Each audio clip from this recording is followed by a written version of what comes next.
Bismillahirrahmanirrahim. Assalamualaikum warahmatullahi wabarakatuh.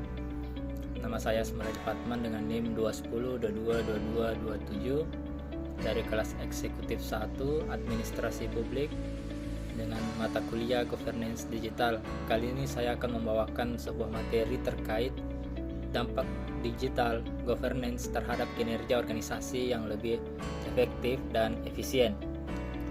Pentingnya mengelola keluhan pemerintah dengan lebih efektif, yang dimana yang pertama, pemerintah dapat menunjukkan komitmen mereka terhadap kepentingan publik. Yang kedua, membangun kepercayaan. Yang ketiga, merespon dengan cepat terhadap masalah yang muncul. Dan yang keempat, mengidentifikasi masalah yang mungkin terjadi secara sistematis. Implementasi sistem pengelolaan keluhan yang komprehensif, yang dimana ada alur kerja yang terstruktur, ada platform digital yang terintegrasi, pelatihan dan dukungan pengguna, dan juga ada analisis data. Alat dan teknologi yang pengelolaan keluhan yang efektif, yang dimana yang pertama adalah platform pengelolaan keluhan. Ada berbagai platform pengelolaan keluhan yang tersedia seperti helpdesk atau customer relationship management software. Yang kedua, analisis data. Alat analisis data seperti Microsoft Power L atau Tableau dapat digunakan untuk menganalisis data keluhan dan mengidentifikasi pola yang muncul. Selanjutnya ada teknologi pelaporan online. Pemerintah dapat menggunakan teknologi pelaporan online seperti aplikasi seluler atau situs web yang ramah pengguna. Mengukur kesuksesan tata kelola digital dan dalam pengelolaan keluhan, yang dimana waktu tanggap, tingkat kepuasan warga, jumlah keluhan yang diselesaikan, dan identifikasi masalah yang berulang. Itu adalah cara untuk mengukur kesuksesan tata kelola digital dan dalam pengelolaan keluhan.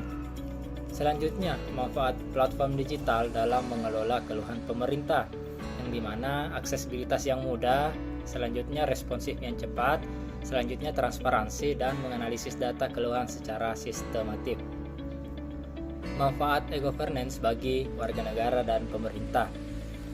Nah, ada beberapa manfaat yang dimana diantaranya meningkatkan transparansi dan akuntabilitas pemerintah.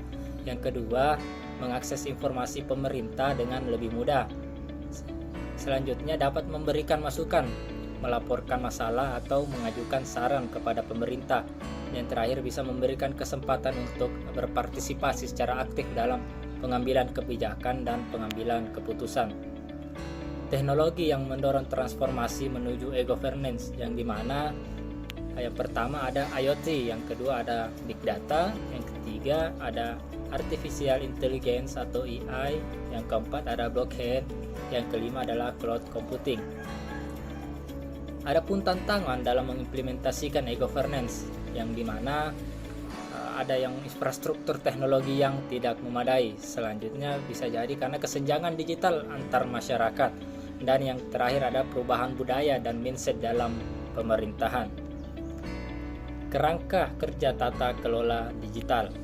Tata kelola digital merujuk pada kerangka kerja yang mengatur penggunaan teknologi informasi dalam organisasi, yang dimana ada kebijakan, yang kedua ada prosedur, yang ketiga praktik yang digunakan untuk mengelola risiko, yang keempat mengoptimalkan penggunaan teknologi, dan yang kelima menjaga kepatuhan terhadap peraturan yang berlaku.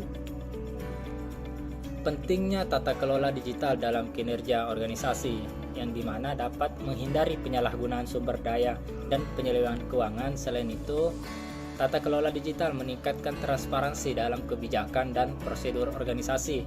Yang ketiga ada integritas. Selanjutnya dapat membantu dalam menghindari ambiguitas dalam meningkatkan akuntabilitas. Selanjutnya dapat membantu dalam menghindari kesalahan dan membangun kepercayaan dengan para pemangku kepentingan. Yang selanjutnya dapat meningkatkan akuntabilitas organisasi.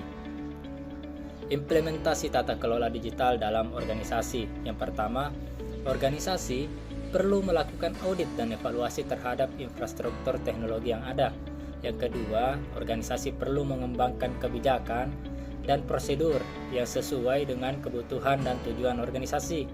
Yang ketiga, organisasi perlu melibatkan semua anggota organisasi dalam pelatihan kesadaran Dan yang keempat, organisasi perlu memantau dan mengevaluasi implementasi tata kelola digital. Mengukur dampak tata kelola digital terhadap kinerja organisasi, yaitu yang dengan mengukur indikator kinerja kunci atau key performance indicator. Yang kedua, mengumpulkan umpan balik dari pemangku kepentingan. Yang ketiga, membandingkan kinerja mereka dengan organisasi sejenis atau industri sejenis. Tantangan dan solusi dalam mengimplementasikan tata kelola digital. Adapun tantangannya adalah yang pertama, resistensi terhadap perubahan. Yang kedua, kurangnya pemahaman tentang teknologi informasi. Dan yang ketiga adalah biaya implementasi yang tinggi. Sedangkan solusinya adalah komunikasi yang baik dengan anggota organisasi. Selanjutnya bisa pendidikan tentang teknologi informasi. Dan yang terakhir adalah mencari solusi kolaboratif dengan mitra dan penyedia layanan teknologi informasi. Adapun pertanyaan diskusi terkait materi yang saya bawakan datang dari Saudari Saryanti. Yang pertama tentang bagaimana peran media dalam membantu pemerintah mengelola keluhan. Yang kedua dari Saudari Juhaini, apa peran organisasi masyarakat sipil dalam membantu pemerintah mengelola keluhan. Yang ketiga ada dari Saudari Armin, bagaimana pemerintah dapat mengukur efektivitas sistem pengelolaan keluhan. Yang keempat, Saudari Wahyuni, bagaimana pemerintah dapat mengatasi tantangan teknis dalam mengimplementasikan e-governance. Yang kelima adalah dari Saudari Nurfadliyah, bagaimana peran sektor swasta dalam tata kelola digital.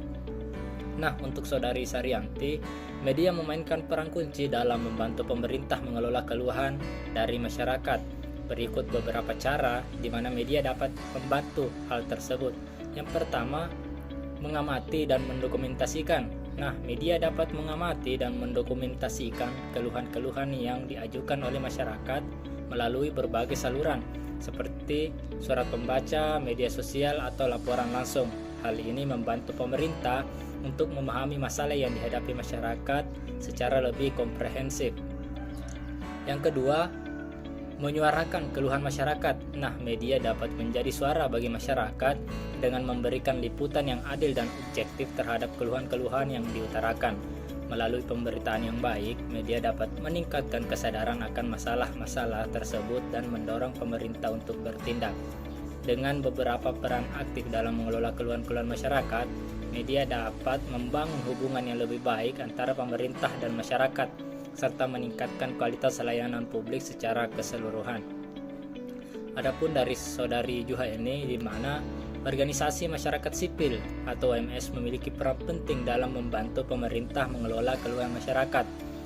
Ada beberapa peran utama yang dapat dimainkan oleh OMS atau organisasi masyarakat sipil. Di antaranya yang pertama, mengadvokasi hak masyarakat.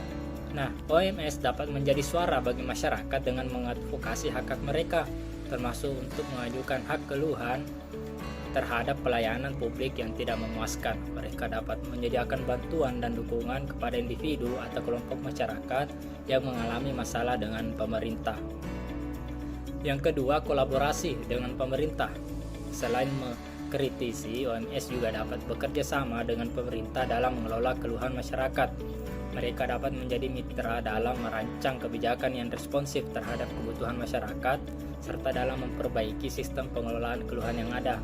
Dengan peran yang beragam ini, OMS dapat menjadi mitra yang berharga bagi pemerintah dalam memastikan bahwa keluhan-keluhan masyarakat dianggap dengan tepat dan solusi yang efektif ditemukan. Selanjutnya, Saudari Armin, di mana untuk mengukur efektivitas sistem pengelolaan keluhan, pemerintah dapat menggunakan berbagai metode evaluasi. Adapun beberapa langkah yang dapat diambil. Yang pertama, penentuan indikator kinerja. Identifikasi indikator kinerja yang dapat mengukur berbagai aspek efektivitas sistem pengelolaan keluhan, seperti waktu tanggapan, jumlah keluhan yang diselesaikan, tingkat kepuasan masyarakat, dan sebagainya. Yang kedua, survei kepuasan masyarakat. Melakukan survei kepada masyarakat untuk mengukur tingkat kepuasan terhadap sistem pengelolaan keluhan. Pertanyaan survei dapat mencakup kualitas tanggapan, kecepatan respon, kemudahan dalam mengajukan keluhan, dan sebagainya. Dengan mengambil langkah-langkah ini, pemerintah dapat memiliki pemahaman yang lebih baik tentang seberapa efektif sistem pengelolaan keluhan mereka dan dapat mengidentifikasi area-area di masa perbaikan diperlukan.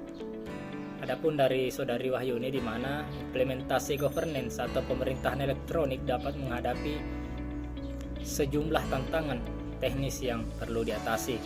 Adapun langkah-langkah yang dapat diambil oleh pemerintah untuk mengatasi hal tersebut, yang dimana yang pertama, infrastruktur TIK yang mumpuni. Pastikan infrastruktur teknologi informasi dan komunikasi yang cukup kuat dan andal.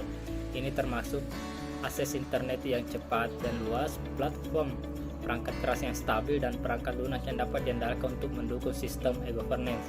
Yang kedua, keamanan sistem.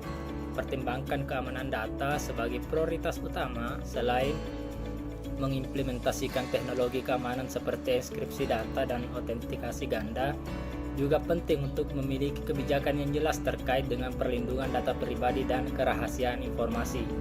Yang ketiga, ada pembangunan kapasitas sumber daya manusia dan kolaborasi dengan sektor swasta. Dengan mengatasi tantangan teknis ini, pemerintah dapat menciptakan sistem e-governance yang kuat, aman, dan dapat diandalkan, yang pada akhirnya dapat meningkatkan efisiensi, transparansi, dan pelayanan kepada masyarakat. Untuk Saudari Nur Fadlia, yang dimana peran sektor swasta dalam tata kelola digital sangat penting dan beragam. Berikut beberapa peran kunci yang dimainkan oleh sektor swasta dalam tata kelola digital. Yang pertama, inovasi teknologi.